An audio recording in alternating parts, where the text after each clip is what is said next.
अस्सलाम वालेकुम, welcome back to my channel. आज की इस वीडियो में हम डिस्कस करेंगे benign tumours and benign conditions के बारे में। सबसे पहले नेवस को डिस्कस करेंगे। नेवस जो है वो कॉमन बेनाइन स्किन लेशन होता है because of the local proliferation of the pigment sales.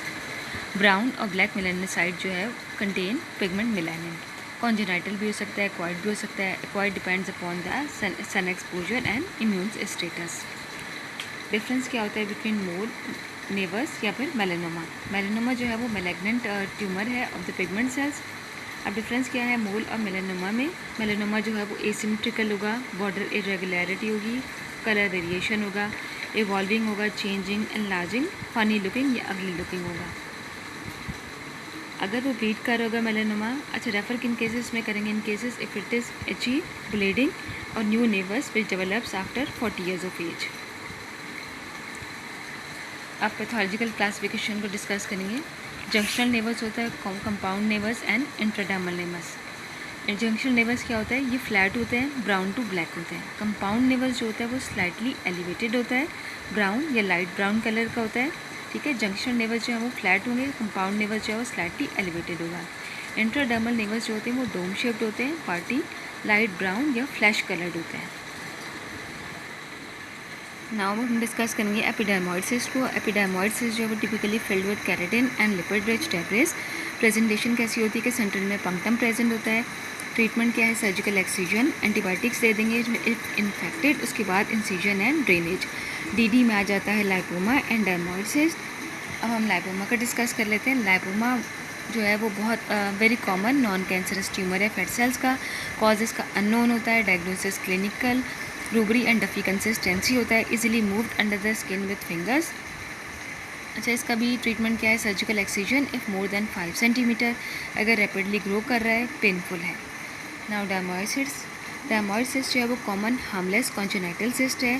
Consist of normal tissue. इसमें नॉर्मल टिश्यू होता है जो ड्राइव होता है from the 3 germ cell layer, लेकिन ये जो नॉर्मल टिश्यू है ये foreign to dead body side होता है। ठीक है, इसका भी ट्रीटमेंट क्या है? Surgical excision. अच्छा, नाउ अब हम डिस्कस करेंगे किलोइड स्कार को। वूंड या इंजरी के बाद जो हीलिंग होती है उसमें स्कार जो बनता है, स्कार इसमें काफ़ी ज़्यादा थिक होता है। रेज्ड डर्मल आउटग्रोथ होती है, develop up to 1 year post injury. ठीक है, 1 year के बाद बनता है। Spread outside the wound margin. ठीक है, वूंड मार्जिन से ज़्यादा स्प्रेड कर जाता है। ये रिग्रेस नहीं करता है स्पॉन्टेनियसली और कहीं भी हो सकता है। कॉमन इन यंग एज होता है। स्ट्रॉन्ग फैमिलियल टेंडेंसी भी होती है। नाउ हाइपोट्रॉफिक स्कार को डिस्कस कर लेते हैं। इसमें क्या होता है कि रेज लीनियर फिल्म लेजन होता है। इसमें भी मार्जिन्स जो हैं वो रेज्ड होते हैं। Develop with in 3 months of injury. 3 months के अंदर होता है ये। Remains with in the wound margin. अच्छा, मार्जिन रेज्ड होगा लेकिन with in the wound margin के अंदर होगा। ये रिग्रेस कर जाता है spontaneously. Occur in area of tension, effect any age group. वो जो ये जो कीलॉइड स्कार है ये यंग एज में होता है, ये किसी भी एज में हो सकता है। इसमें फैमिलियर टेंडेंसी नहीं होती। अब मैनेजमेंट क्या करेंगे? Hypotrophic scar generally settles in time और विदाउट ट्रीटमेंट। ठीक है, हाइपोट्रॉफिक स्कार जो है वो खुद ही हील हो जाता है। किलोइड में रिक्वायर परसिस्टेंट ट्रीटमेंट। इसमें सर्जिकल एक्सीजन करते हैं लेकिन किलोइड में ये चांस होता है कि वो दोबारा रिग्रो कर जाता है। तो इसमें बेहतर है कि इसमें ट्रीटमेंट दिया जाए। इमोलियंट्स देते हैं, क्रीम या oil, silicone gel, intralesional corticosteroid injection भी दिए जाते हैं repeatedly every few weeks.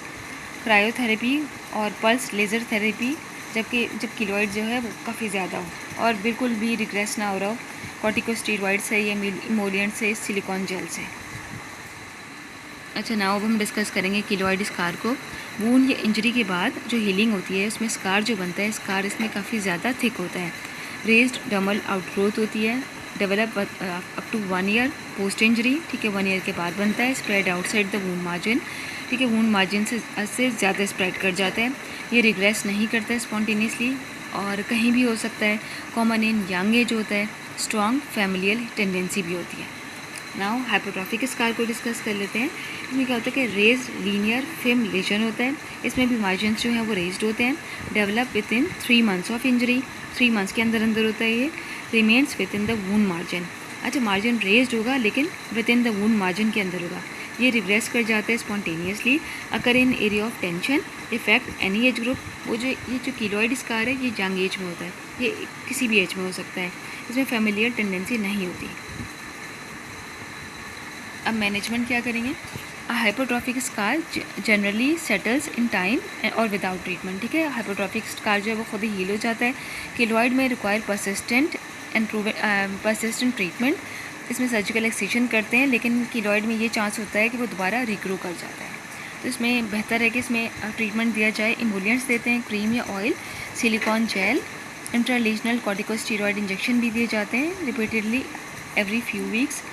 Cryotherapy और पल्स लेज़र थेरेपी जब किलोइड जो है वो काफ़ी ज़्यादा हो और बिल्कुल भी रिग्रेस ना हो रहा हो कॉर्टिकोस्टेरॉइड से या इमोलियंट से, सिलिकॉन जेल से। अब हम डिस्कस करेंगे मैलिग्नेंट मेलानोमा को। मैलिग्नेंट मेलानोमा जो है वो मैलिग्नेंट ट्यूमर है मेलानोसाइट्स का। सुपरफिशियल स्प्रेडिंग बहुत कॉमन है। प्रोग्नोसिस डिपेंड करता है depth of invasion. Risk factors में आ जाते हैं ultraviolet light, genetic, have positive family history, multiple benign moles हों, congenital naevus, previous melanoma, immunosuppression and fair skin types. अब हम डिस्कस करेंगे basal cell carcinoma. Most common skin tumour है, skin cancer है, लोकली इन्वेजिव होता है, लेकिन ये रेयरली मेटास्टाइज करता है, may be multiple and affect any sides. Types होते हैं नोड्यूलर बेसल सेल कार्सिनोमा या सुपरफिशियल बेसल सेल कार्सिनोमा। अब डिस्कस करते हैं squamous cell carcinoma. Squamous cell carcinoma पहले क्या होता है, एक्टिनिक केराटोसिस होता है, वो कन्वर्ट होता है बोवेन्स डिसीज़ में, फिर स्क्वेमस सेल कार्सिनोमा होता है।